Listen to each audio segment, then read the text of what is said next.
Audio leak case Ali अमीन गंडापुर के नाकाबिले जमानत warrant गिरफ्तारी जारी। सेशन कोर्ट इस्लामाबाद का अली अमीन गंडापुर को गिरफ्तार करके पेश करने का हुक्म। साबिक वज़ीर आला खैबर पख्तूनख्वा की अदम दस्तयाबी के बायस फर्द जुर्म की कार्रवाई भी मौखर।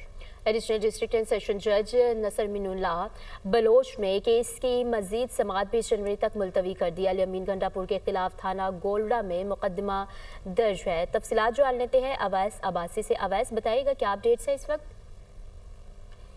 जी बिल्कुल, देखिए ये साबिक वज़ीर केपी के अली अमीन गंडापुर के खिलाफ ऑडियो लीक्स केस था, जिसमें अली अमीन गंडापुर के नाकाबिले जमानत वारंट गिरफ्तारी जारी हुए हैं। अदालत ने अली अमीन गंडापुर को गिरफ्तार करके पेश करने का हुक्म किया है। इसकी समाअत जो है डिस्ट्रिक्ट एंड सेशन जज नसरुल्लाह बलोच ने इस केस पर समाअत की है। इस केस में अली अमीन गंडापुर के साथ साथ नामजद शरीक मुल्ज़िम अदालत में जो है वो पेश हुए हैं। अली अमीन गंडापुर के अदम दस्तयाबी के बायस फर्द जुर्म की कार्रवाई जो है वो भी मौखर की गई है।